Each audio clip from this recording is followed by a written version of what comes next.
Well, welcome. We're going to start so we can get out of here at a reasonable time. What we're doing here today is talking a little bit about announcing the Marathon County Zoning Comprehensive Revision, the rewrite of our zoning code. If you don't know who I am the zoning administrator for Marathon County, Dean Johnson. Jeff Pritchard is our planning analyst. And then Lane Loveland is also our zoning specialist on staff. We'll talk about some of our other task force members that are part of this throughout the presentation. But what we're really here, where we were, we're in week number 2 of this. We've planned 6 of these presentations. We're in Village Marathon City, Town of Easton, Town of Cleveland, Town of Johnson. Last week. We're here tonight, and then tomorrow, or Wednesday, we are over at 212 in the city of Mossine. What we're looking at tonight is for outcomes, residents feel their comments and concerns are heard, and residents' comments are documented tonight. And then for the actual comprehensive revision itself is that we have a zoning code that all towns find beneficial to them. Those are our hopeful outcomes. Past few years, our staff has really been using this honest, kind, and respectful. We try to bring that out to our meetings when we have discussions and all that, that we want to be honest, kind, and respectful to everybody here tonight. Also, all ideas will be considered and recorded tonight. We want to hear from everyone. And then we ask that there's no personal attacks, just to keep things general when we get into the audience participation portion. So, what's tonight's schedule? We're going to do a quick history of zoning in Wisconsin and Marathon County, talk a little bit about relationship between towns and the county, amendments versus comprehensive revision, have a short exercise. This is where the audience participation comes in to play, and then how to stay updated through the revision process.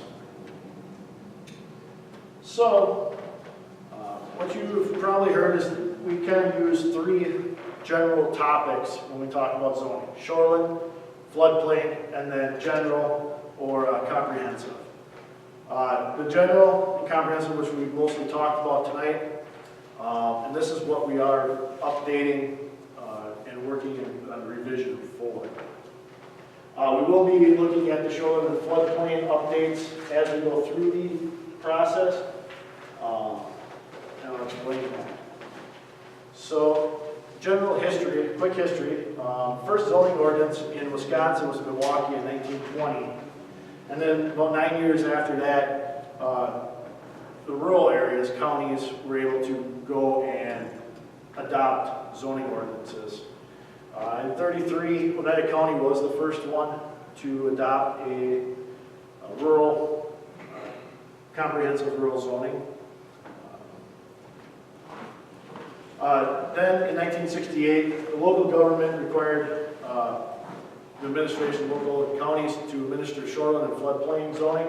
This came down from the state. That's when we had to adopt either like a model ordinance through the state for them and regulate those processes. In 1977, then the Farmland Preservation Law came into effect. This is where farmers are able to get credits, the tax credits, part of the program. They are very restricted to ag-related uses in that zoning district. A lot of western Marathon County is in the Farmland Preservation Program. And then in 1999, the Comprehensive Planning Law came into effect, and that's when a lot of you maybe remember getting together and doing land use maps, looking at all that, seeing what your projected land use is going to be. So, why do we have zoning? It is a one tool that is to achieve the community's goals as identified in your comprehensive plan. And every municipality has a comprehensive plan. It doesn't matter if they're a city, a village, or a town.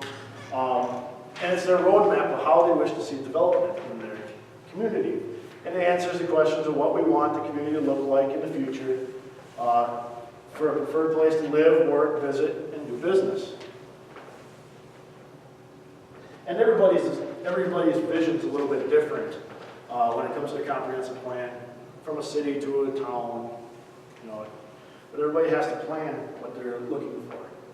Right now, this is the status of zoning in Maritime County. All the yellow are county-zoned townships. The gray are the town-zoned, which they administer their own zoning. White has no zoning. And then the salmon or pink colored are cities and villages. So a breakdown comes in 18 county-zoned townships, 16 town-zoned towns, 7 towns that have no zoning. But all the towns, no matter if they have zoning or not, they do have shoreline and floodplain regulations that are administered by the county. So for county zone, it's all the way back in 1972. The town of Brighton was the first one to adopt county zoning. And as early as 2001, town of Halsey adopted it. So how does a town and the county work together on their processes, either for a rezone or a special exception permit or conditional use permit? It all starts out with the town planning committee. We may get an application at the county, but that application gets forwarded to the town. Their town planning committee makes a recommendation to the town board on what they wish to see. If it's a rezone, it may be either approval, denial, with reasons why. If it's a special exception permit, it might be approval, denial with approval with conditions, and look at that. So then the town board will make the recommendation, and that comes to our zoning staff, which then we process them. Either goes to the Land Conservation Zoning Committee or the Board of Adjustment. The Land Conservation Zoning Committee sees all rezones. The Board of Adjustment sees special exception permits and appeals. The Land Conservation Zoning Committee is a recommending body to the county board. They're a working committee. Their recommendation goes up to county board for final approval. Town zoned townships, they are still required to have county board approval when they do a zone change, and it needs to go through almost the same process. You're going to do it at your town level, county board, you're going to have your hearing there. We would get that resolution that says you're planning on changing. It would come to the Land Conservation and Zoning Committee. They would approve or ask for recommendations there from them, and then they would forward it on to the county board. State statute does require that town-zoned towns still go to the county board for their approvals. So, ordinance revision versus comprehensive revision. For 40 years, Maritime County had an ordinance that they did text amendments to. So what we're doing is we're actually taking that and setting it aside, looking at a new code, looking at some new language, still using a lot of what's in ours, but looking at other ones too and bringing them together. The other thing is by state statute, if a comprehensive revision isn't completed, and it's just a text amendment, the towns that have adopted county zoning cannot leave county zoning. They're in there under county zoning until a comprehensive revision is done with them. So, with this process, all towns that have adopted county zoning, once we get the new one in place, the county board approves it, they'll all have to re-adopt county zoning to still have us administer zoning for them. If they would not, there's a process that they would be able to opt out of county zoning at that time. So back in 2013, we did this little presentation. We went out to the towns and we call it zoning for today and tomorrow. Today we wanted to grab a lot of ideas. What was bugging people with the code, where you think you should see some changes in communication with administration and staff. We still have a lot of that we're still using. But that was for a major text amendment. We did a bunch of text amendments at that time. And now we're here for the tomorrow part, which we promised that we were coming out and doing a comprehensive revision. And County Board has stated that we will be doing a comprehensive revision.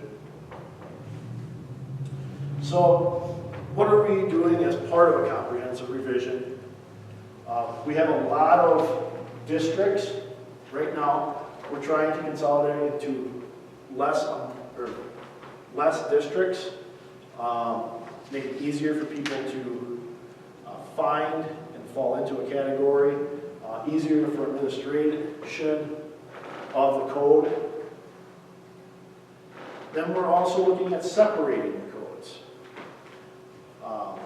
We're looking at actually tomorrow, there's a public hearing on taking the shoreline and floodplain section and removing them out of Chapter 17, which is the general code. Right now we have everything, shoreline, floodplain, and general, all in the same code. Why would we want to do this? We see these as two different distinctive types of codes. The general one is one where local input can be brought into, and we can design that code around the input of the citizens. The shoreline floodplain are mandated from the state, certain things through there. So when we look at it is, when we're looking at updating or having to do something with the shoreline floodplain, as staff, we have to look at education, taking education out to the public on that. For the comprehensive part of it, that's where your districts are and all your permitted uses. That is our focus of going out and talking to the public on what their goals and visions of their communities are and how that zoning code will help them reach those points.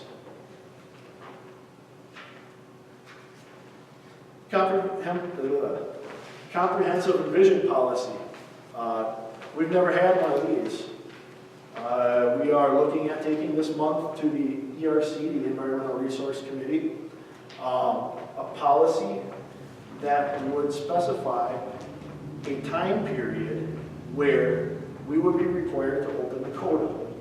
So it wouldn't be 40 years again where everybody would be locked in. That at a certain time period, the towns that wish to stay in would have to readopt again and we would look at it before we looking at the code. We've tossed out the starting point of 10 years to the Environmental Resource Committee. And the 10 years is because of the comprehensive plan. It has state statute behind it that says you have to update your comprehensive plan every 10 years.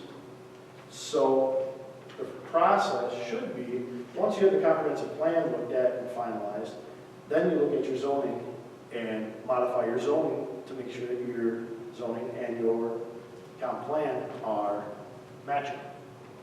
So it would be basically after, 1 year after the comprehensive plan update.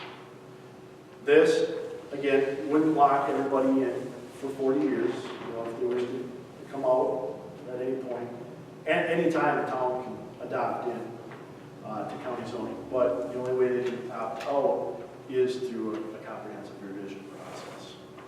And this would actually go right into the zoning code as part of that. So it's there. It's not just a policy floating around there to be right in the code where it would be. We would have, as staff, have to initiate that. Other goals of the revision, we're looking at restructuring the code. We've talked about using a conditional use permit. What happens there is we've heard a lot from some of the towns that they always don't like to have to rezone a property to a heavier use for certain things. Because once you rezone that property, it's locked into that. They would have to come back and officially rezone it back to something else. With a conditional use permit, it would still stay that same zoning, but there would be certain things that would be able to do these conditional use permits. They're with the person or the use. Once that has a certain time period locked into it, and they would stop doing it. Example would be somebody would want a dog grooming / bathing facility near their ag district. Instead of rezoning the place commercial, which would open the door for a lot of other activities to come in, this could be a conditional use type permit where they would come in and then they would be for 2 to 3 years, however long they are there. And if they would leave and go someplace else, there would be a time period, and if it wouldn't continue, then that conditional use permit would disappear. It would just be back to that. It would stay the same zoning that it was. So, other things that we're looking at is format friendly, hyperlinks, tables, charts, illustrations. Right now the code has a lot of words, and they're just stacked in the ordinance.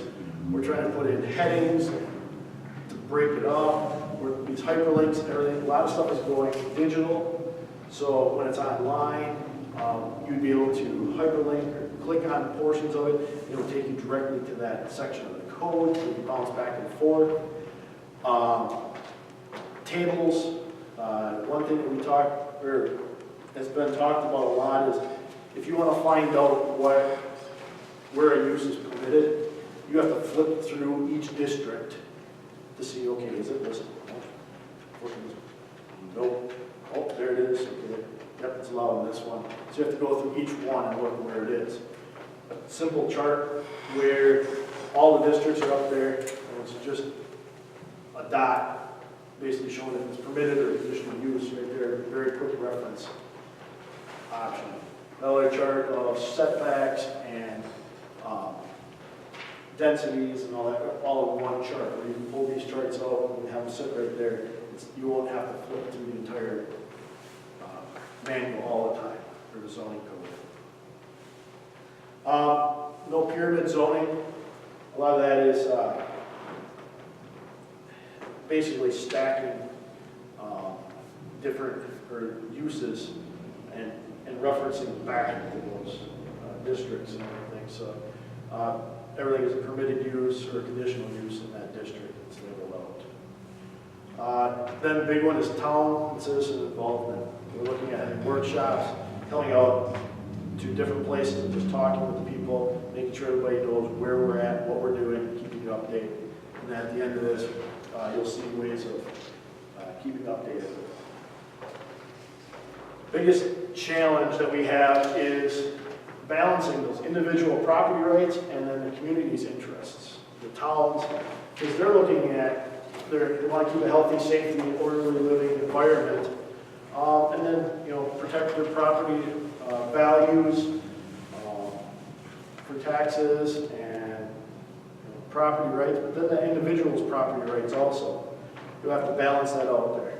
So we're out talking to people, we're out bringing these presentations to you to get some information on how we need to balance on it. So the timeline. We started just before the new year, getting things prepared, going through some of the paperwork and through county board for approval to do the comprehensive revision. We just started going out the kickoff meetings here. The task force has met one time. And then we hope to have this adopted roughly about March of 2016. That's an important number, the adoption date, because from that date, there's a 1-year period where the towns will have to re-adopt, and then they would be automatically underneath that new code. But if a town is not wishing to be under county zoning, still would be under the old code for 1 year, and then after that year, which would be 2017, we say March 2017, then they could go to the town zoning or have no zoning in their town. So the process that a town is going to have to go through, and they can do this at any point, the town decides to have zoning, they're going to contact our office, we're going to come out, work with you on getting the map put together, and then the town adopts a resolution which goes to county board. This process was done with all the towns that have done, or have county zoning now. They'll all have to do this process again once the new code is adopted. And we've actually been talking with some towns that have town zoning and no zoning now, that they may wish to come into county zoning now. And why now? Try it out. So we're actually thinking of this, adopting it, because we are doing a comprehensive revision. When it is adopted, they would have to re-adopt it. They can try it for a year, year and a half. If they like it, they can re-adopt again and stay in, or they can go back to their town zoning. So it's kind of a trial for them. So everybody that is county zoned now will have to go through this process if they wish to continue to stay in county zoning. And we'll be right there as staff. So we've come to the audience participation portion of this. And what we're doing here is we want to collect some information to take back with us. So the first, the first thing we want to talk about a little bit is your community's vision. What you see your community as in the next 10 to 15 years. And what we've done in the other one is we've gone around and have each person kind of say what they see their community's vision being, and then what municipality you're from. When we record that, so when we take those back, we can know what municipality we're looking at and what you guys are looking for, and how it is. Let me start right here. Well, I'm going to throw a number, and I don't really see our town changing a lot. Okay. We don't, we haven't had much changes since we did adopt this plan. And I don't think there will be much changes because we're a small town in a south rural area. And I guess my big question is, what is it going to cost, like our town, to redo this? The rezone? Yeah. The zoning? The zoning, there's going to be some time involved by the town to go through the maps, making sure that the maps are all there. We're looking at it, there's going to be some time that you're going to have to review the code itself as a town, and then the adoption process at your town board level. Then you may be thinking about the comprehensive plan update process. I think that's what you Yeah. Okay. That's a different process. Yeah, the state has a statute that you too, everyone has a comprehensive plan. And again, we're bound by it as well. We have to update our comprehensive plan every 10 years. And your element, or your side of it, we mentioned this, there was a letter that was sent out, and then we mentioned it at the Eastern and Western Town Association meetings, that it's probably best to contact the Regional Planning Department for technical assistance to update your comprehensive plan. If you haven't had much changes since 2006, the likelihood that the only thing that you need to look at would be incorporating the census data, the latest census data, and perhaps look at your existing land use map and your future land use map, and that's it. More than likely. So the fee to that, I can't say what their fee is going to be, whatever, because we are a member of the Regional Planning Department. Their costs are much, much lower than what it would be if you would go out to some other entity to try to contract that out. You could could possibly do that yourself, but it's much easier, I think, to stay on track and to have someone help you through that process. So the cost should be really minimal. But in terms of zoning, do you want to stay ag? Do you want to stay large lot? Do you want to We would be ag. stay ag? Yeah, for the zoning cost, so, you know, we're not going out, every town's going to be charged X amount of money for a revision as part of this. County board has budgeted for the revision to happen. There's just a time for the adoption to your town board. We're asking for some of these workshops to come to, so there's some time involved in it with the town residents and town boards that way, so we can get the best. So you're saying just a town residents and a town board, that would be, You know, It's time. It's time. Time is your cost. That's it. In terms of the zoning process. we just, you know, we're a small town, and we got a lot of county ground in our town. And at one time, the county was asking for a lot of money for this plant. And I'll tell you, we got a lot of county ground, we don't get much, no tax, we get 10 cents stumpage off that. And that's one of our biggest fees, we got more, of all the county ground, we got much tax base. So we don't get a lot of money. So this is one thing, I don't know what you guys got to do with it, but I'll tell you what. We've been to Madison today, trying to get some money out of this county. Because we're a small town and they got so much county ground in there to get this raised. It can be raised, but they won't do it. And, you know, and then if we got to start paying for something like this yet, I guess we're going to stand our ground here. But that's why I was listening when you're saying opting out in that, because it could be a possibility. Well, and that's, like I said, the comp plan, which is one part of it, that is required by state statute. We're talking two different things here. We're talking tonight mostly about the zoning update. And that is, there is not going to be an official where the town has to write out a check to anybody for us to update this. You know, we're in-house, we have Gary Hetzer who does the mapping portion, but when we print off the map, we're going to have to set up a meeting with the town to go through all the properties to make sure they're zoned correct. That way, that's where we see it as part of this. We're occurring a lot of that in-house, working with you on this. The comprehensive plan is a little bit different.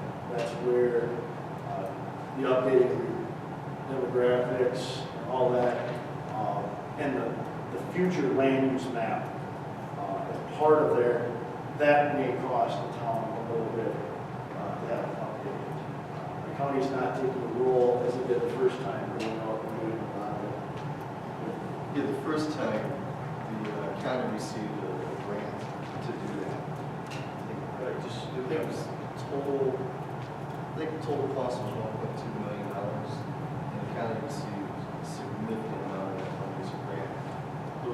That funding mechanism doesn't exist today. And so it makes it pretty complicated and difficult for everyone involved. We're in the same boat. We're looking at the same scenario where we too have to update our country's plan. We're doing it because we're bound by state statutes. Continue on with vision. It's all good, they're saying, and, everything he said is small town, farm, a little change, very little change. I mean, our census, even the population hasn't changed, probably 10 people. And that speaks to my point too. If when you do your change, your modification to your comp plan, probably very, very little is changed. So it shouldn't be as significant content.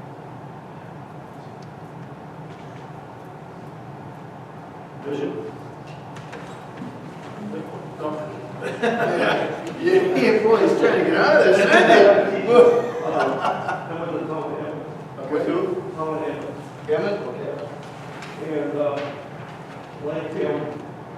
most of it's rural, being farm. I believe when we did the farmland preservation thing, we came up with 13 active farmers. Even though there's a lot of farmland, there's a lot of it being rented out too. Came to Maven, and some big farmers around. And so a lot of the land is held by people that are not actively farming, even though it's farmland. And I don't see that changing either. We went through it block by block. And it's not really changed much since I lived on the east side of it. So, we have our own zoning, but we follow our own zoning. And we're thinking of staying the same way.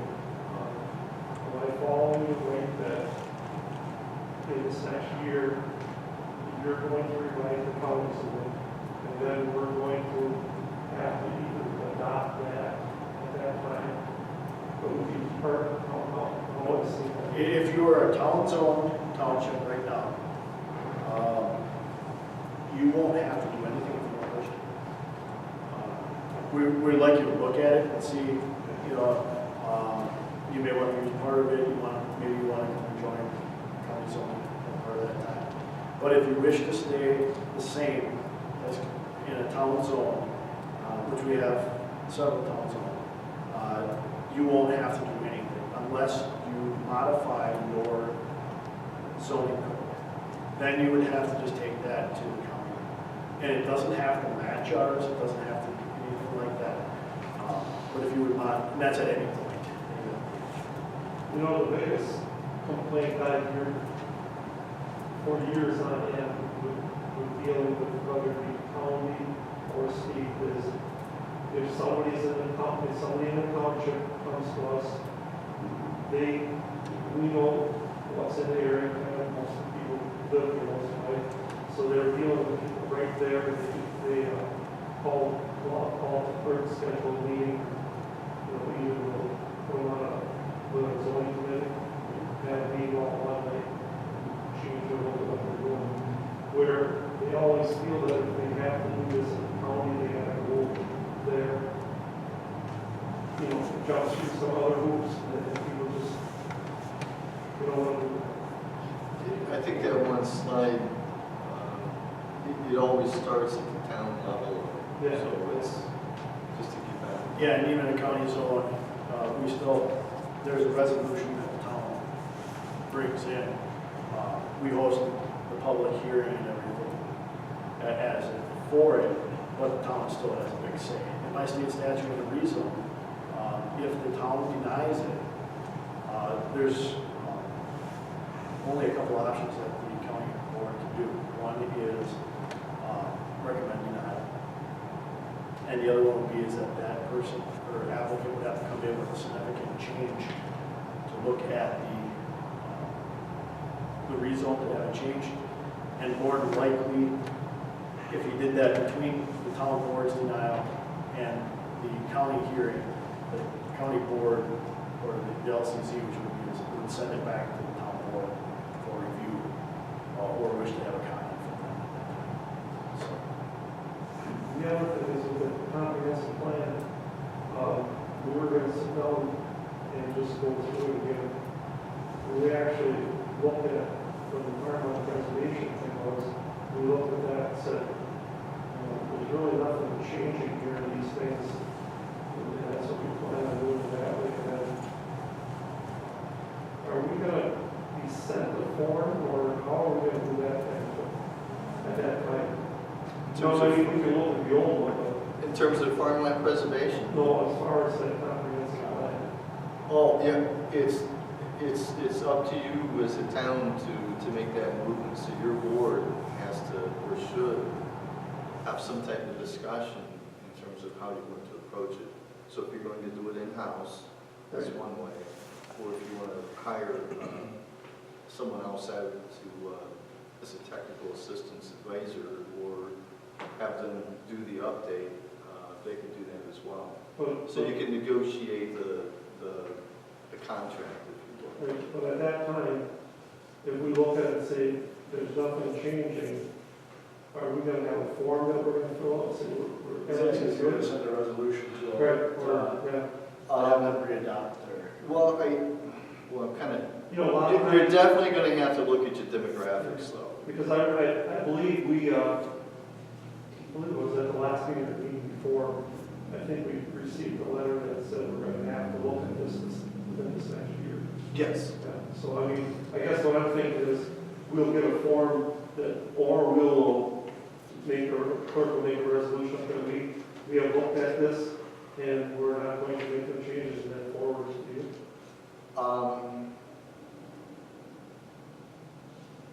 That's a good question. Because I know, I actually talked to the guy at North Central Planning Commission today. Okay, was it Dennis or? Dennis was the first one. The second one was bouncing down the road, and I come to a stop, so I'm not sure what to mean. Oh, I okay. called back. Okay. But, anyway, so yeah, that part of it, maybe that could be discussed at the Towns Association meeting in April. Yeah, I would think so, because, I mean, essentially it's incumbent upon the town to make that modification. Because it's your comprehensive plan. Any modifications past that in terms of, once we do the zoning codes, for example, if you're primarily farm preservation, you really make it very easy. If you have, if you just look at your existing land use and your future land use map, you're really dictated by what you have now and what your future is going to be, because you're staying in farmland pres. Most of that, if you get into the ADA or contract part portion of it, that's a 15-year contract for most farmers. So you're going to stay the same, but it's just the basic elements of updating it, looking at you. Yeah. So it sounds like you too have a very simple comprehensive plan update. I'm in Bird Mountain, which is town zoned, and I guess I'm the oddball here because we're losing our ag. You guys want to stay ag, we're gaining commercial and more residential. So I think the term, Jeff, you might use is balanced growth. We're trying to figure out how to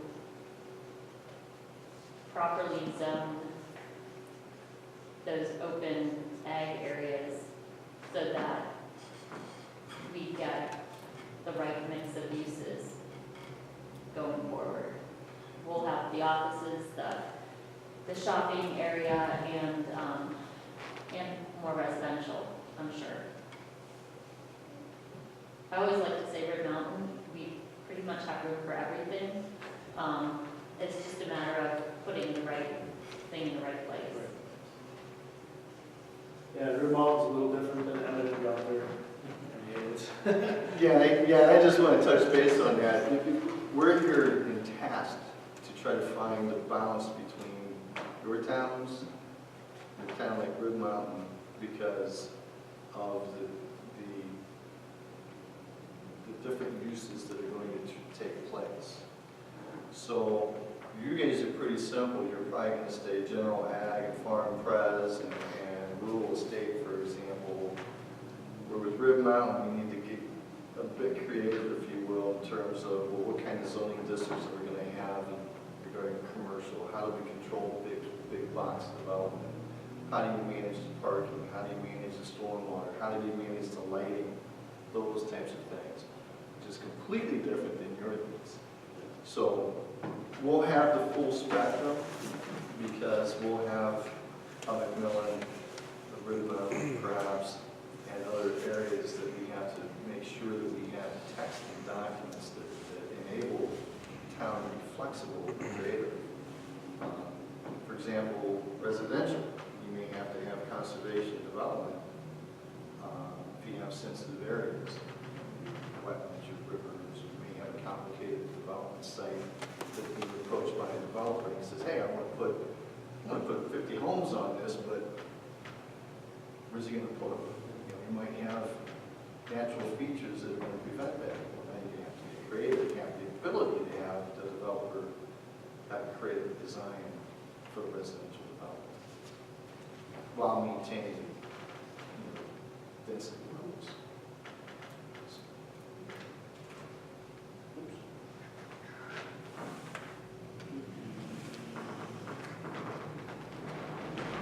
customer service, county customer service.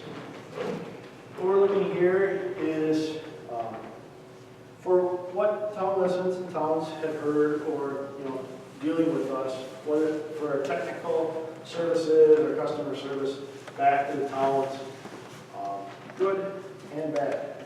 We're trying to look at where we can improve always as part of this, and we're seeing where people have used our customer service or our technical service, and where we've helped out people too, so, or vice versa. Well, I was just wondering, how come that, like, your zoning and that, like, building permits, now that was taken away from the towns, am I not right? Well, the town never had the right to issue a building or a zoning permit out. We did have deputy zoning administrators that were hired by the county, and at one point they were able to issue it to the residents. Over the years, we looked at a lot of the ones that were issued by all of the deputies, and overall, the Land Conservation Zoning Committee and our staff looked at there was a lot of errors that were being made. And so what we did is to take this away and from the actual issuance of it.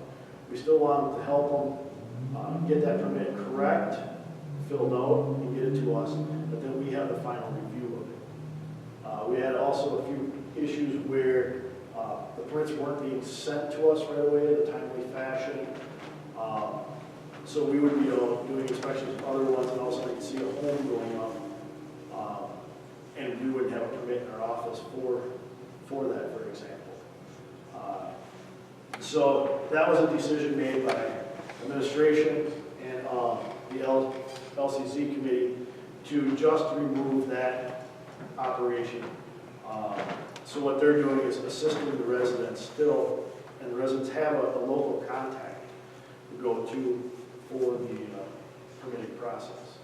They just fold it up, send it in the mail, and then myself or Lane looks at that permit to verify that everything is still met, then we issue it out. See, the fellow we had doing it now, that used to do it, he just kind of feels like he's just sitting out there and doing the work, and you guys, he gives it over to you, and he's sitting out there and there's nothing for him. Well, he's still getting paid for his time to assist with the help of the completion of the application. But overall, what we were looking at, we weren't looking at just one, and we can't do, we have multiple deputy zoning administrators. We can't say, this one you can issue, this one you can't, this one you can. We had to either say yes or no to the whole thing. There was actually a decision on the table to wipe the entire program of the deputy zoning administrator. We looked at that, and we thought that would be a very bad idea. With the size of the county, that local contact still to go to as part of this process. So what we did is we did some trainings. We're still doing some trainings with them, but at the time we did remove that responsibility from it. What we do is basically a final review for issuance and make sure that all the aspects are met. And you write the permit out. Yep. So what they do is basically they help fill out the application, make sure the plot plan has everything on it, make sure that they have the correct fee that goes in and it goes. Do you just come out and check this over after he does it? We do inspection of other areas. Building that? Yep. We do if it's a tight situation, we may actually go up prior to issuing of the permit, and they contact them and go out and make sure that, okay, here's the lot line, make sure it's going to fit and be within the setbacks. If it's a barn in the middle of a 40, we're probably going to issue the permit, and then we inspect all the permits that have been issued. So, Like just for a house or something, what's the time limit of getting your permit, the time you When we receive it, during the summertime, which is our most busy time that we're out in the field, probably we will turn it around in about 2 days. Many times still people will come into our office, and this shocked him coming from Ohio. People will That's still walk fast. in our office and walk out with it if they have all the other ones. But a home, usually what the hang up is their sanitary. But they can come right, instead of going through They can, the, yes. they can come right to you. Yep, and it's either or, and that's always been. You can always come into our office directly as part of that, or come to the deputy's office. We still give all building permits in front of the Sherry, the sheriff, Frank used to. But we never issue a building permit for a house until you gotta have a sanitary permit. Correct. So we're never, We're the same. you know, We cannot issue a, you know, we tell them, you gotta, contact you or, like, Starzinski, to set that up. yep. So, Yeah, and that's anything with your uniform dwelling code inspectors that you hire into town, or your zoning permit. The first permit that has to be issued on it is your sanitary. And that's where I said, that's where usually your hangups are for time-wise. Because if it is a mound system and it has to go to the state right now, during the summer, you could be talking a month or two of it sitting down at the state level. I have these equipment. Yeah. We're looking at actually trying to get agent status on that also, so it would be in-house. So instead of a 2-month period, it might be a 2-week period, or less than a month. So we don't know exactly how that's going. Dale Diamond's working on that application as we speak. Just more service to the community. Because that's one thing we hear with Pulse is that people are waiting for the mounds to get back from the state. They have limited staff at the state level. I never figured that one out. I mean, if somebody comes up and looks at the site, whether I'm just going to use Starzinski, Star Services, or, he does a lot of work around there.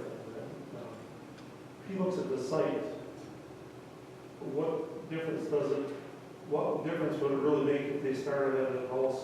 It's going to be a mound anyway, almost always not. I mean, I don't see the waiting 5 weeks to get one. It's going to be there anyway. Well, I mean, it's not like you can't put the mound in after the house is there. I mean, it was done years ago. You dumped it up the drain field or whatever. Especially when you get into fall. one big thing is to have it planned, to make sure everything is plotted out, and then to make sure that you preserve that area of where it is. That's the biggest thing, is when you have the permit issued, you know the mound is going to be X by Y feet, and then you have to have an extra 15 feet on that down slope. Then you can mark that out. You can't have trucks go over it, you can't have all that. Can't bulldoze. So, yeah, and that's where the big thing is, where you can preserve that site, know where it is. Also, you can start looking at, when they design it, where the home's going and everything. For tanks, you gotta know how many bedrooms, and, for drain back and everything for elevation wise too, so. Why is there not more flexibility on these mounds versus regular drain fields? I think some of the stuff I see it's almost bizarre. You have a house here 50 feet over, I've got a farm field, and the guy can spread, if he's doing corn, 16,000 gallons per acre. And you've got to have a mound, and he can do this year after year after year after year. I mean, it may be a little less if he goes to soybeans or whatever, but I'm looking at this saying, this is just crazy. Well, You have to spend 10 to 18,000, 10 to 20,000 dollars for a mound. That, to me, the drain field will work just fine. the two things you're looking at are two different state codes, basically.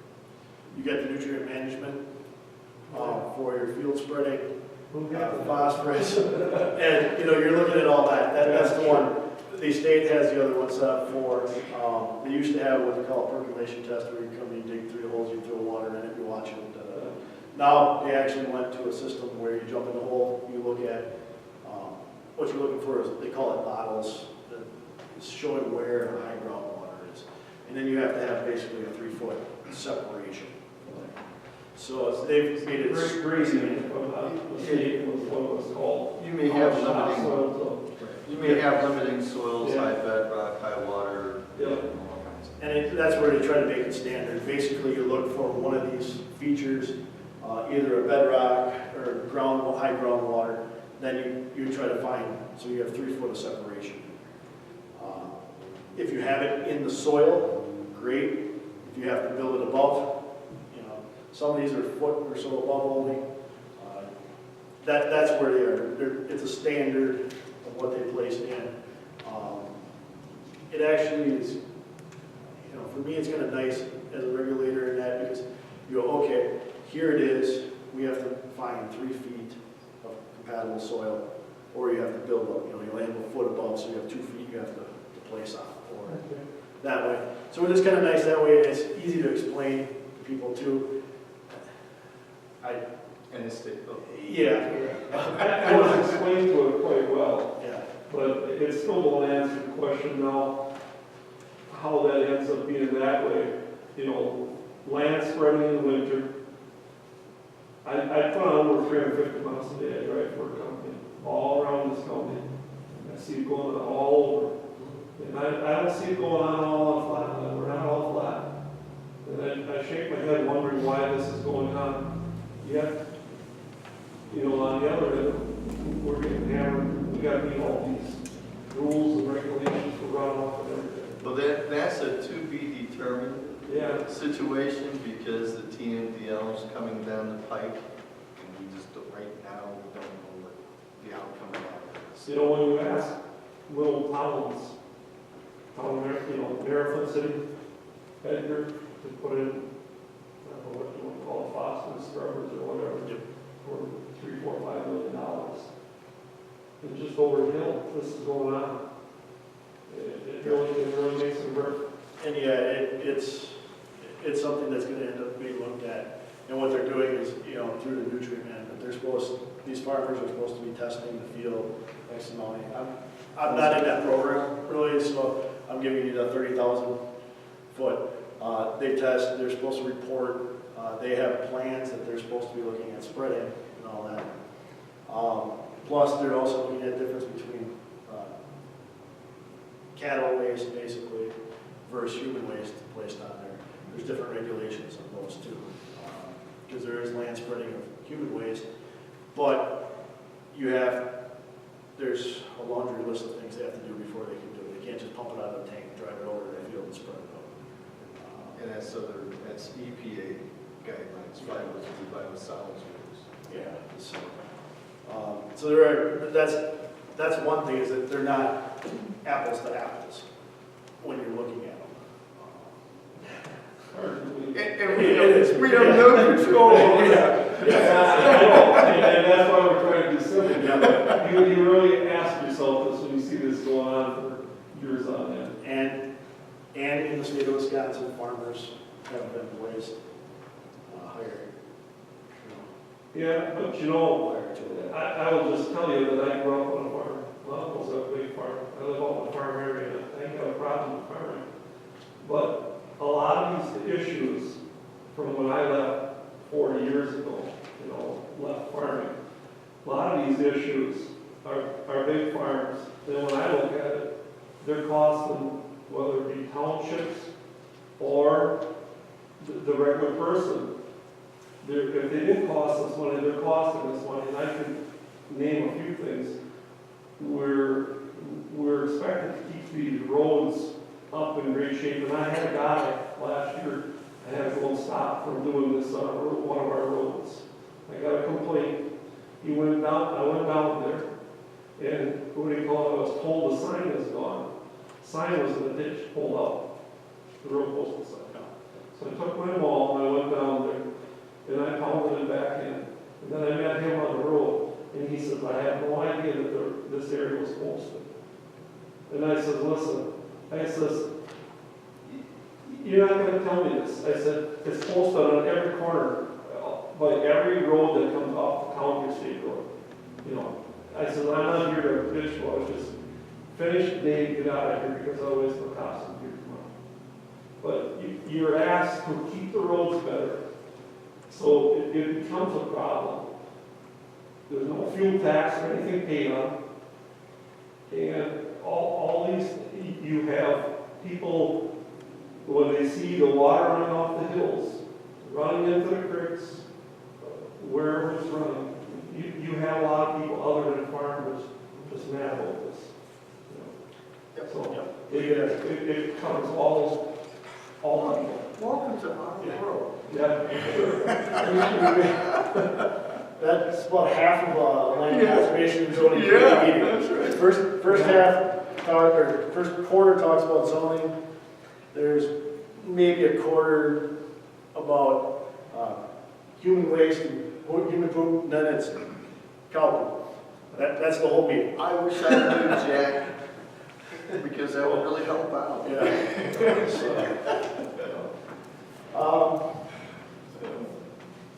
Any other customer service? When we have culverts put in, our town guy calls, I can't think of the guy's name, but he always, he's always helped the engineer. It's probably Russ Green, possibly. No, but I mean, we get called back right away on it, and sometimes he's people and stuff, so it's been good, it's been better. I mean, it was a lot worse 5-6 years ago, but it's been pretty good ever since. I can't think of the last guy's name, because I really didn't know what his name. We'll just let it happen. Have you seen that too? I know you guys have a bunch of county roads in that too, as you've seen. We got some, yeah. We got 7C. Is there, I know we just gonna come back, changing all your septic systems that was put on hold Inspections. Oh, a few years ago. Is there gonna be a grant, do you know of anything? Because, we got a lot of older people out in our town there, and it just all of a sudden comes through. I'm afraid your county's gonna have more hands, and people is not gonna spend $15,000, $18,000 for all this. It ain't that. well, I'll briefly touch on that quick, because it is part of the it'll be part of the pulse code. It hasn't been, there's actually a time, I think it's 2019 when it comes into effect. Right now, they pushed it back a couple times. What it is the maintenance program. Basically, when a new system now, since 1980, goes in, they have to go in and they have to have it pumped and inspected every 3 years. And that's turned in. That's what the maintenance program is. Anything that is in the ground, basically a system, would have to be inspected by a pumper and a pump. That card comes to us. It's not looking at, it's looking at, okay, is it basically puking to the surface? They're not looking to see, okay, when you open it up, they're not looking to see if the tank's size correctly or the drain field size correctly. That has nothing to do with that. What we established as part of that to look at it is the real estate transfer program. So at time of sale, that's when that evaluation comes in. It's a little deeper evaluation. So that's where a plumber comes out, looks at what size tank, makes sure the number of bedrooms are still matching, and everything is a little bit deeper than that, and they pump it at the same time. But I'm guessing you probably get a card every 3 years. I don't. You might have an older system.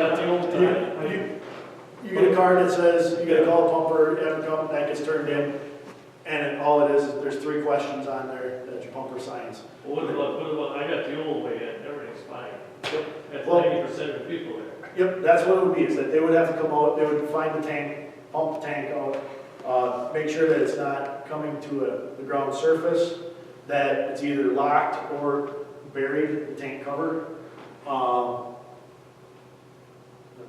Mind blank the last a question. But yeah, the other one is, sewage to the ground, locked. Groundwater discharge. So in other, Basically, in other words, then the old conventional may be able to keep using it. yes, Oh, but it may get caught in the real estate transfer Right. when you sell it. Yes. That's a little bit more. Yes.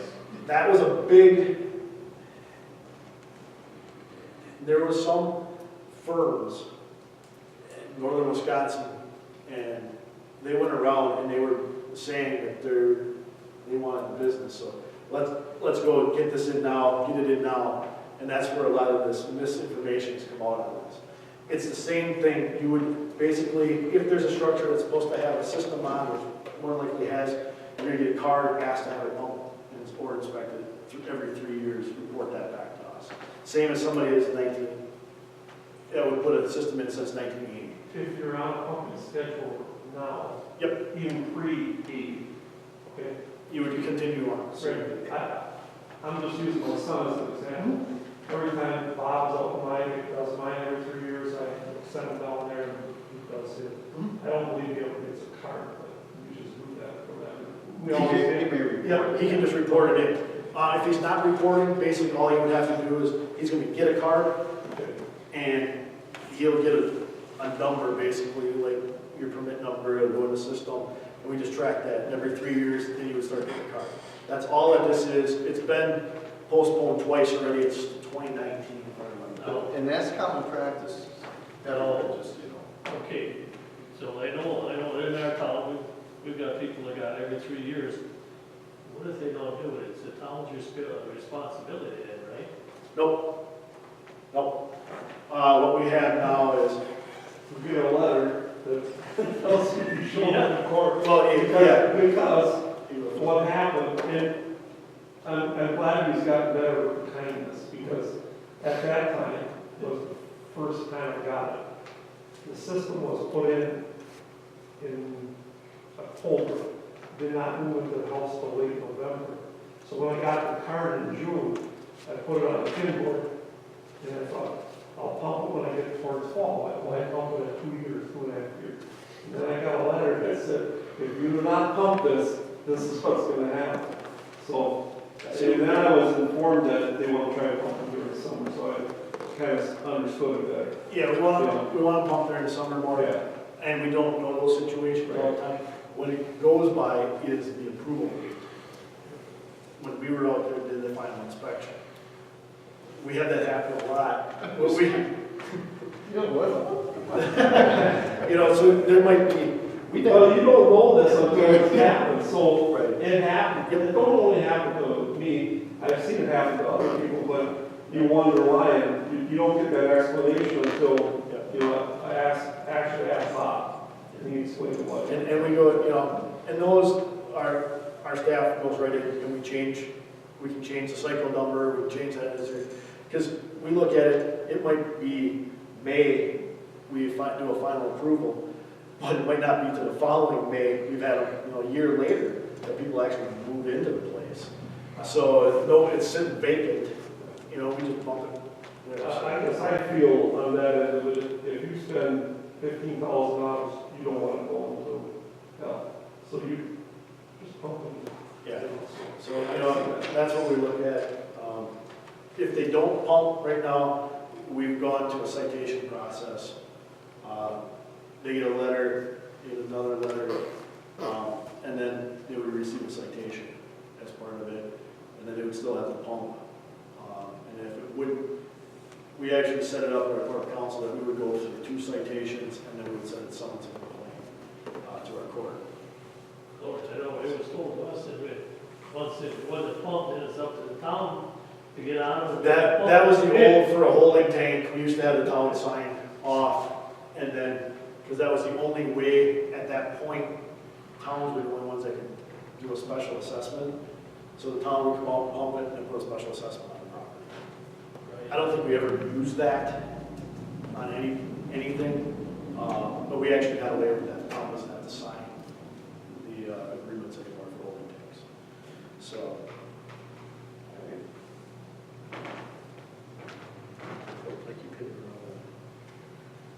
Administration hurdles. It's really nice to see what we have a mixture of county and town zone here. When people come in for a question, working with the staff, either at the town level or the county level, what hurdles do you see that those applicants might come in or run into? And on the other hand, what are some good practices that you may have seen in the towns? Because especially if it's, remote, I mean, if there's some good practices, we want to make sure we capture some of those too, because we want to make sure we're doing our best job, and best customer service. Well, we start with Laura. I actually have a question from a slide way back Okay. at the beginning regarding this. So when Red Mountain rezones a property, it's still going to be county board? It still has to go to county board. It does, okay. Well, then I say bravo, because we never have any problems at all with that. Okay. It must be very streamlined. So it goes from our town board to the staff, is that the slide, and then Yep. the committee, and then the town board, which is normally what, another month? It runs about a month, because we look at, we have an LCC committee every month, and a county board. And once we get it, it's usually on there. We don't have to host a public hearing or anything like It's that. not a So public hearing. It's not a public hearing, it's a public hearing for town remote is done at the town level, because they administer it all. Just because of the state statute, it has to be finally approved by a county board for the So adoption. I'm assuming most of the time, the committee and the county board go along with. Okay. So, yeah, because we've not had any problems at all that I've heard about with that, so. Yeah, usually when the town comes in, we look at it, make sure we got all the paperwork together. Our secretary puts what we call the blue back, which is the resolution from the LCC committee, all together. Usually those take about 10 minutes at the LCC committee to go through. It is a town's choice, they just have to go through. We review them to make sure that there's nothing missing, or usually we'll read them to make sure if we know something that's against state statute or law, then we'll get back to you. Hey, maybe you want to look at this. And that's happened once. So. With Red Mountain?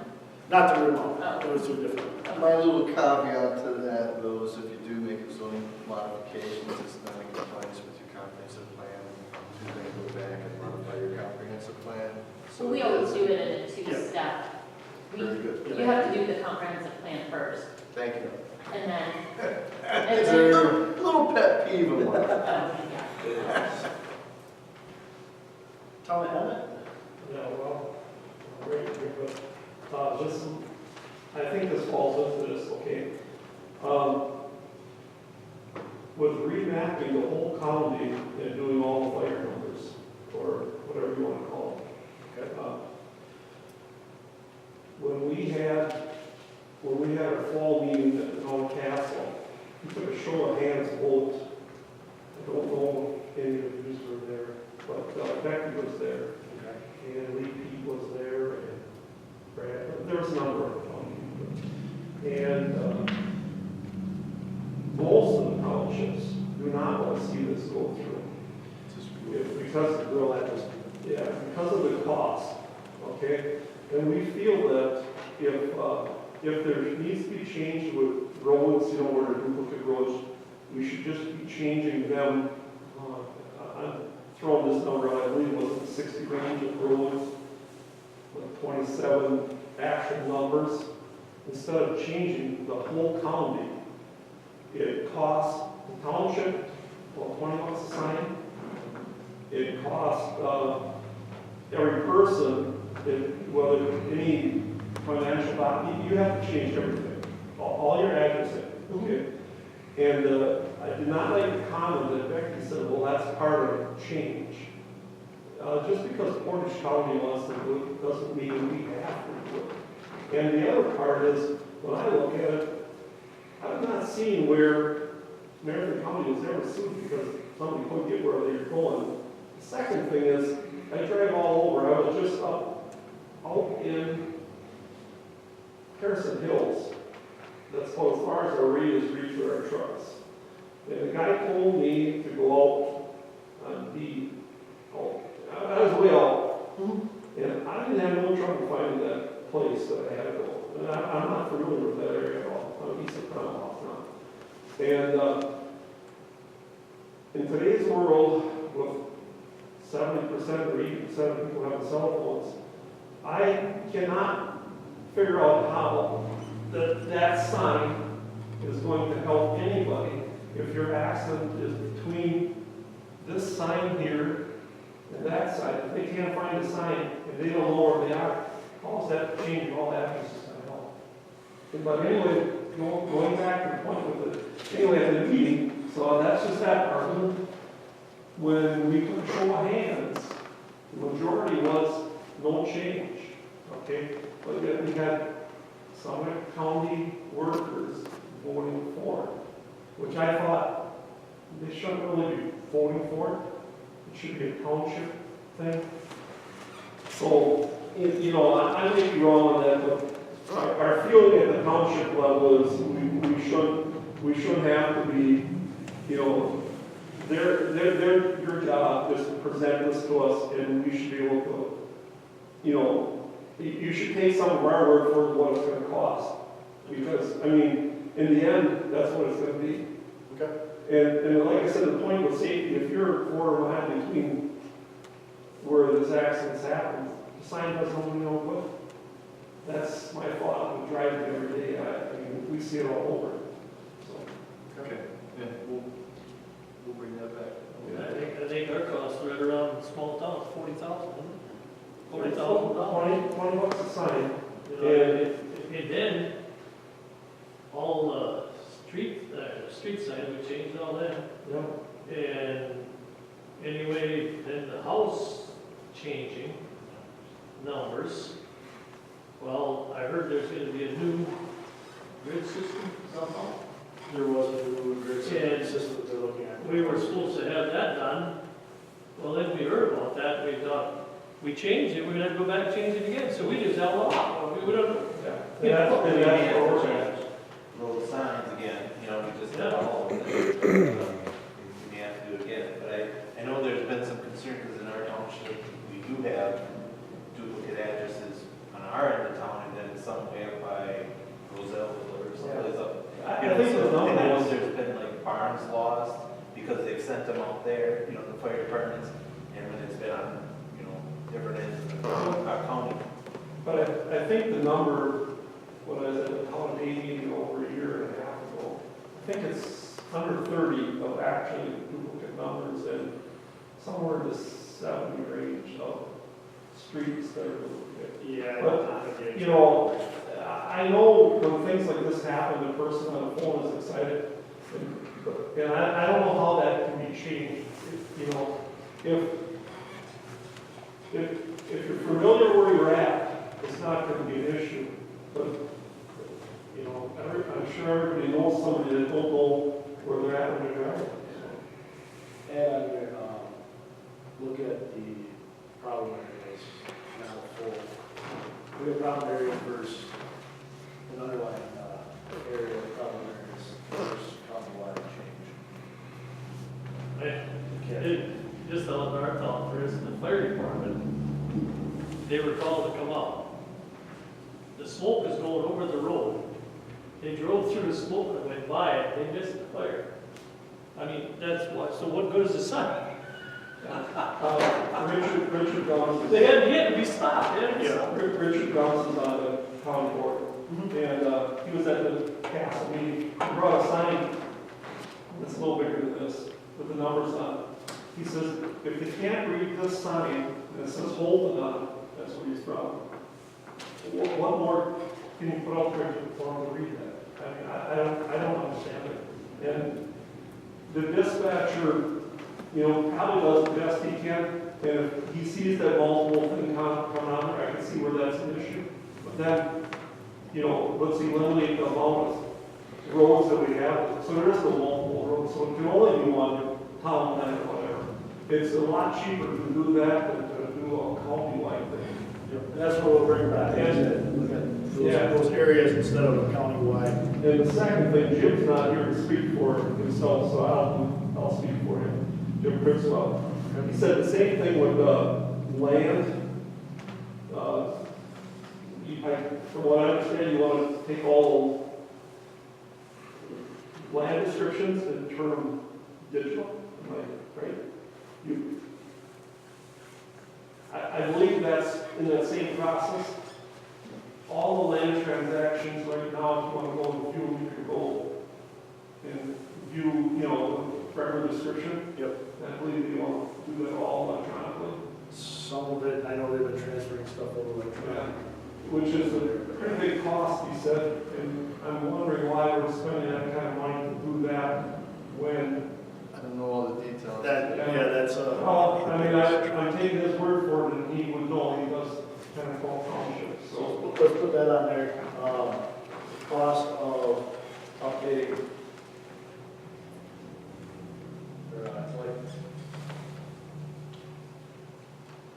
Land description. Land descriptions, electronic. I believe that's what it is. And I don't think you just want to get into the part about countywide tax assessors. They're not, should we just not put that one on there? Better not happen. Let's just put countywide tax assessors. I know exactly where you're going with that. All three representatives today and voiced my opinion on that. So, Does everybody, I'll ask them, does everybody know countywide tax assessor, what they talk about, when they're talking about that? I do. Laura, shake your head, no. Basically, there was a Sentinel, I know it's in the budget. yeah, and they're looking at wanting to take all the tax assessors and there'd be one person basically doing I think American County was free.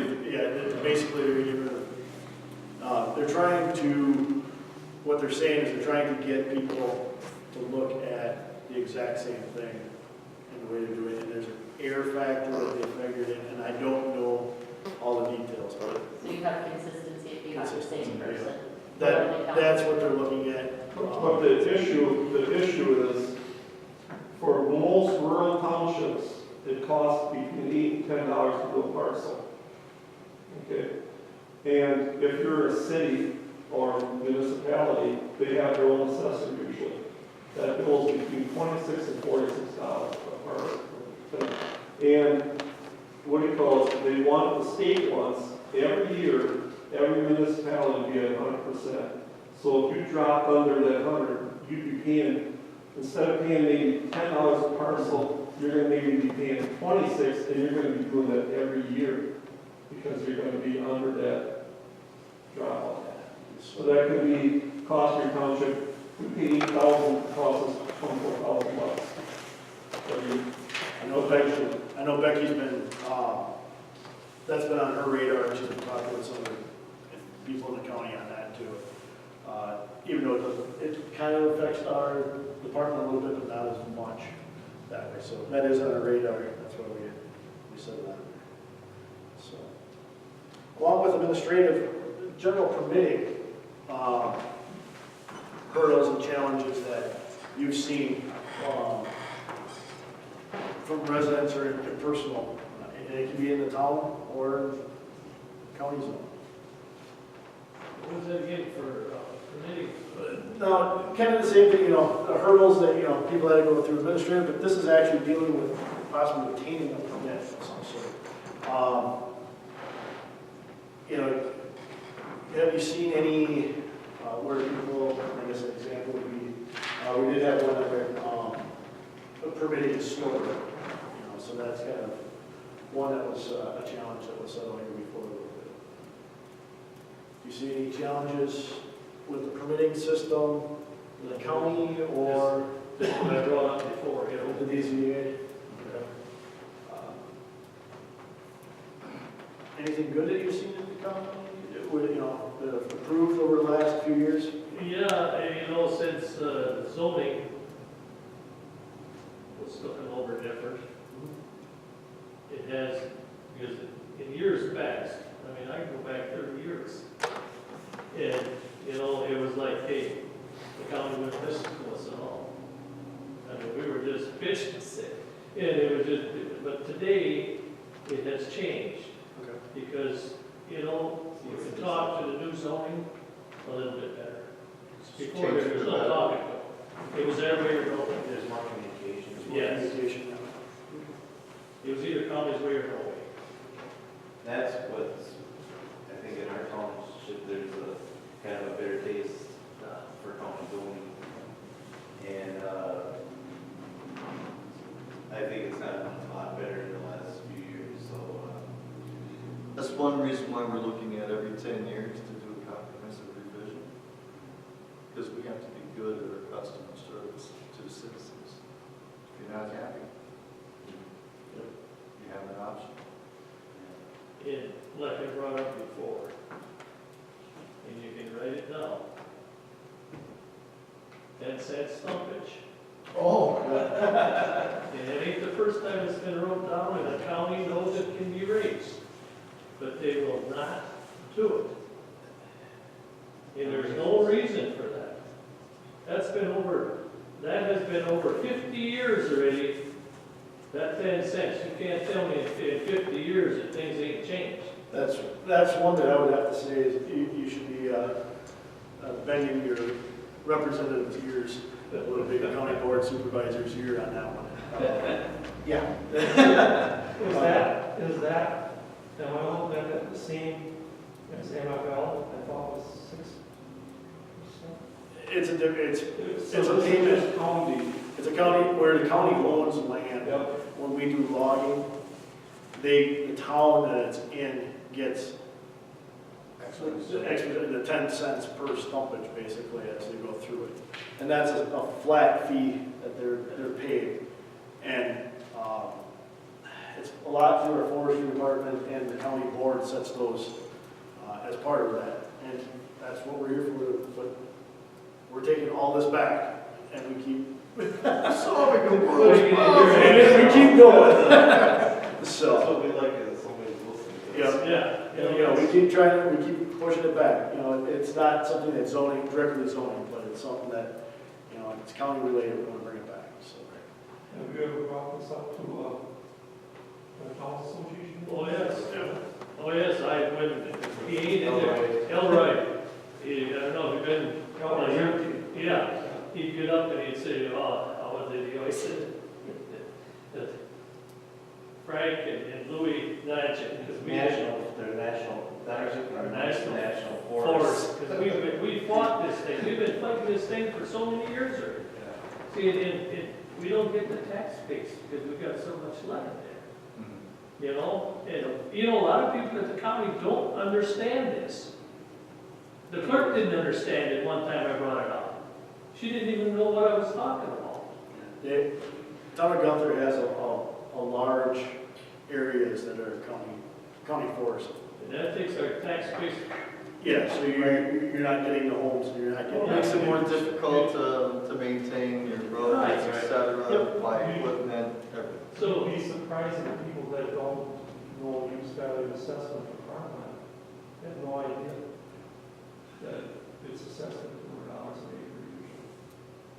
I mean, we're not picking on farmers, but somebody picks that tab up, bottom line. and another thing, okay, I need to write this one. here a couple, 2 years ago, You could write the use value assessment. We- Oh, use values? okay, since all of this with the stumpage, we posted our roads, winter and summer, the log trucks, they gotta contact us before they start logging there. All right? Now, in the middle of this, okay, come in March, you're gonna have road postings. I caught a county, it would have been the Parks Department, going up this road, a loaded truck with a backhoe in the back. I drove up there, and there they were, on a posted pole.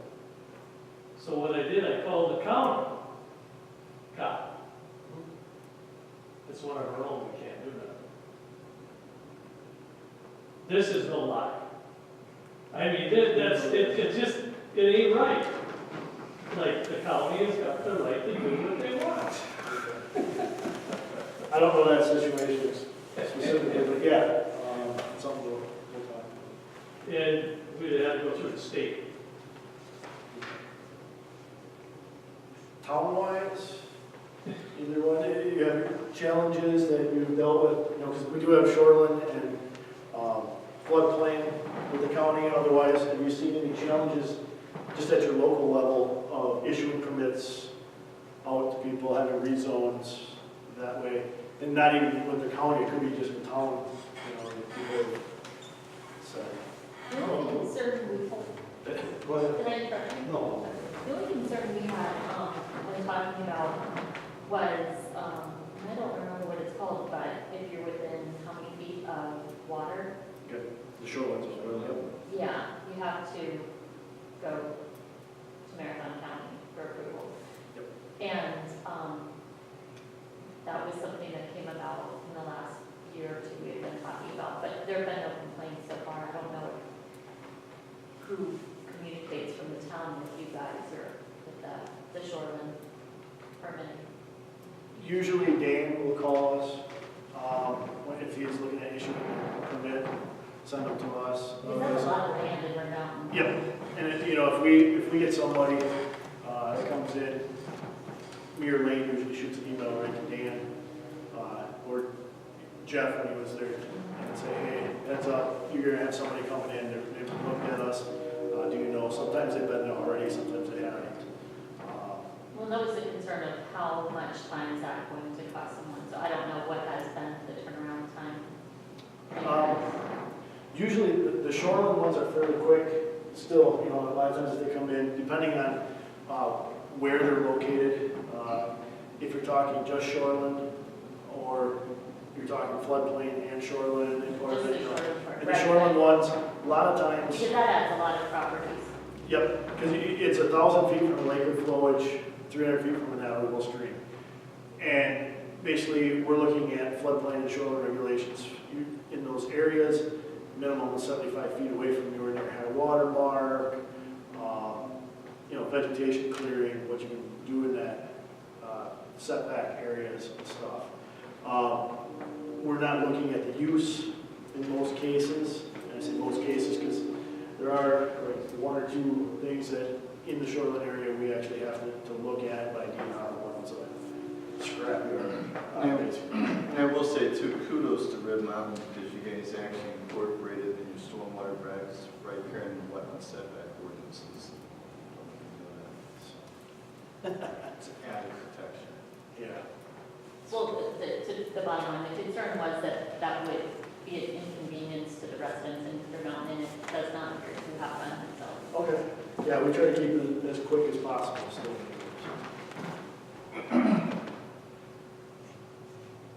Seen anything in Evan? no, when we did a rezone, we didn't know it, but, we did a commercial site on 153 and sent it in, we did it. We thought it was farmland, but because it was, roads got abandoned, property used to be on both sides of the road. It was actually, I think heavy industry was around. So we just sent it back and then we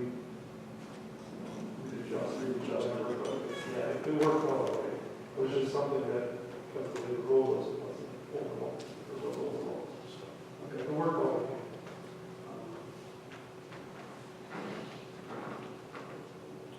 Just review.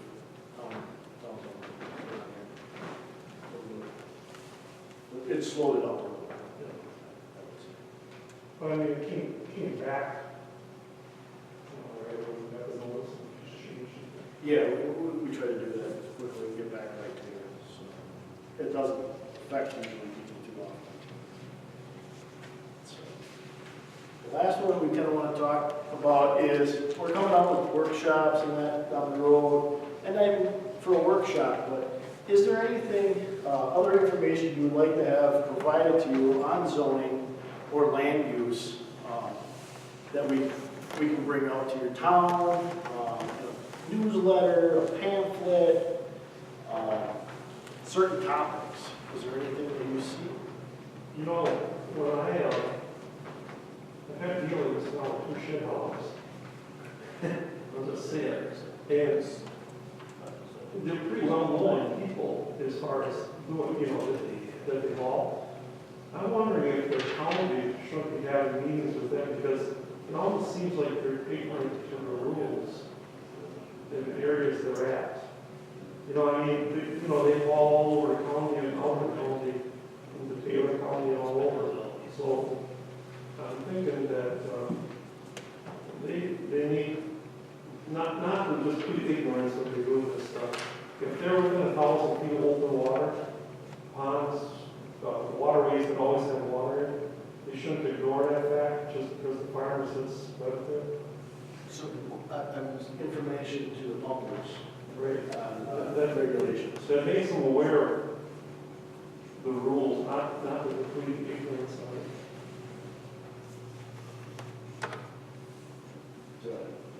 Subject pumpers. I mean, I know you can't be all over, but that's the way it seems sometimes. And, it's between us and the pumpers are actually licensed through the Department of Natural Resources. We're licensed through that, Department of Professional Safety. Yeah. But these users are the ones that get the call usually. We usually get the call, yes, and we work with. And when I can remember one instance there, when I approached the guy about it, and I tried to be good about it, and I said, do you realize that it's almost 40 acres, all watersheds into this waterway? We didn't have no idea. I mean, it would be impossible not to figure it out, but anyway, couldn't get from scratch, so it's called. Where do the paper mills and that get their permit to haul out some of this stuff onto the fields? Where does that go through? That's all DNR. It is through DNR. Yeah, talking about that, one of the people I know at the biomass thing said they're starting to burn that now. That sludge that the farmers would normally spread, wasn't, it'd be like semi, that, I don't know what you call it. The only one was hauling out down to Ross Farms, they were spreading acres of it. They're starting to incorporate that with wood fibers, and burn it. So I'm wondering if that ain't where it's all going to actually go. Somewhere in the range, I know they've had the issue of the amount of wood that they have on site. It's a very limited time frame if they don't get wood in. They have like 10 days or something like that of supply. If So they're trying to find you something. have the insights on it and you hear how it's working, Put under DNR, just overview of DNR permits. Because when they were hauling out this year out of the Mosinee mill, he get behind that trucks. And I don't know where they're hauling, but they would just slop coming out. You make sure they fill it. it's They got semi-wet. Yeah. It's not as bad as sludge used to be, but Yeah. it's kind of in between. Any other topics that you want us to try to get information out there more to, or you've heard residents that have questions on, or? Okay. Well, why did we do this exercise? All these are going to go back to our citizen task force, and Laura came in late a little bit, so I want to introduce her. Laura McGuckin, she is from the town of Mountain. She is one of the 12 members on the citizen task force.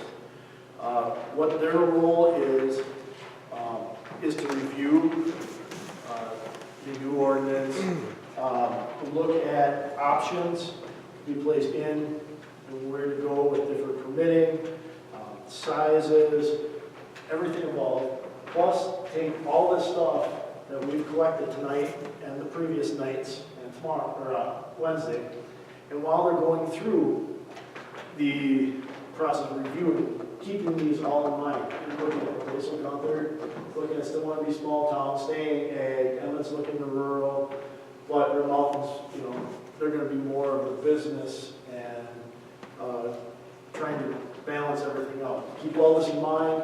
What are some of the hurdles that maybe we can accomplish getting some of those smoother processes as part of it? So they've been tasked with a very large task in front of them. And they meet about once a month. They are able to, if you have any concerns or wishes that you want to see in the code, you can contact us. Rick Doer is the chairman. He is also offered out his. He is the county board supervisor for the McMillan, Spencer, and Cleveland area, if I remember his territory.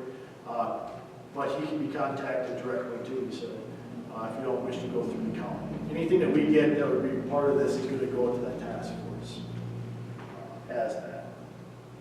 So, I found this quote: an investment in knowledge always pays the best interest. Tonight, I thank you again for coming out. It's starting the knowledge process. You're learning what we're doing. We're gathering knowledge from you on a local level to be able to take it back. And we want that to continue. So how can you keep updated in this process? Well, the first one is our website. Under Conservation, Planning, and Zoning, Zoning and Regulatory Services, we did start a page, the Zoning Comprehensive Revision. Underneath here will be all of the videos from meetings like this and future workshops, minutes, the LCZ rulings, draft ordinances, all that'll be out there, so you can go out there and look at that. Probably updated every couple weeks with new stuff, or at least if we have someone at the LCZ committee or at a task force meeting. That'll be out there. Newsletter, a lot of you might have seen this. We started this about a year ago or so. We try to get this out, coordinate with the Eastern and Western Towns Association. If you don't get this already, if you want to put your email address down before you leave, we will make sure that you get this emailed to you.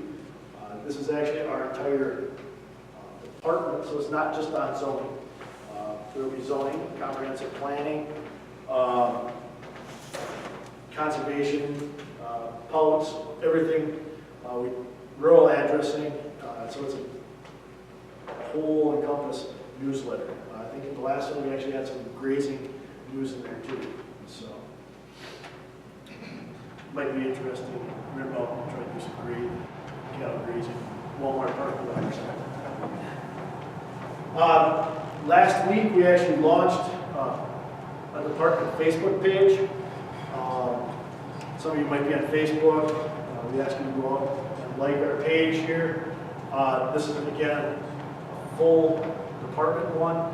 So we're looking at having posts on there about bike paths, MPO. What we really like to use it for is communicating with everybody out there. You can actually click and get notified when things are posted out there. If you want to put agendas, links to the agendas for different meetings, when different meetings are. So like the Land Conservation and Zoning Committee, you'd be notified. You can click on that, go look at the agenda for what's happening. If you want to, if you don't see anything that pertains to you, you have to go, or you can call us and express your concern at that point.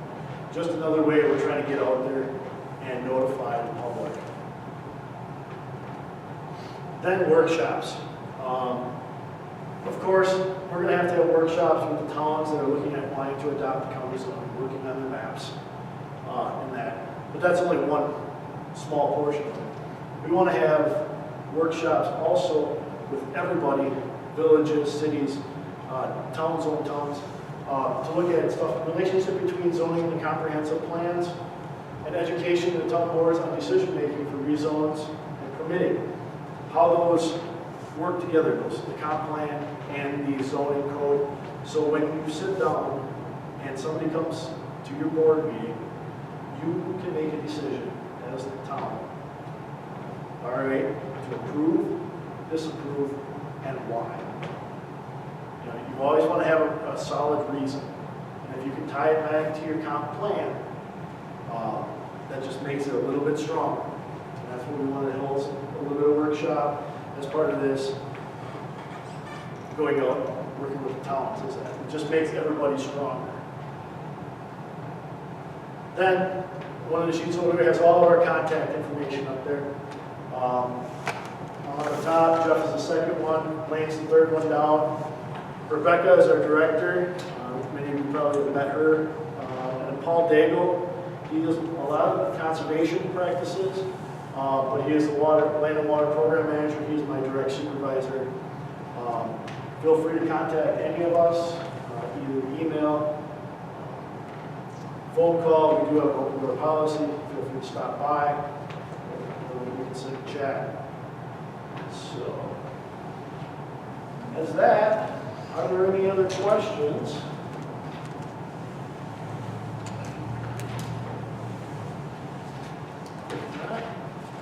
Thank you for coming out. We'll be hosting other workshops and we'll be coming back out, little shows like this just to make sure everybody's up to date on everything, what's going on too, so towns. Are you going to do the zoning plans, are you going to send those out? You're actually physically going to be coming out to every town? For the comp plan, you're talking, or? When you're, after the zoning is, if you're going to revise your zoning. Yep.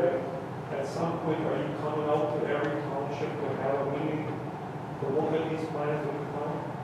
We're going to try to have group meetings, so the idea is to have your neighboring towns or villages or cities be there as well, so that everyone knows exactly what's being planned and proposed. So that one, sets up good communication, two, no one's going to be surprised, and three, you have an idea of what's going on around your town that may be a positive or a negative, and you can actually have a conversation with them. Are you sure you really want to do that? Because we're planning this right adjacent to it. I think it helps in the communication aspect.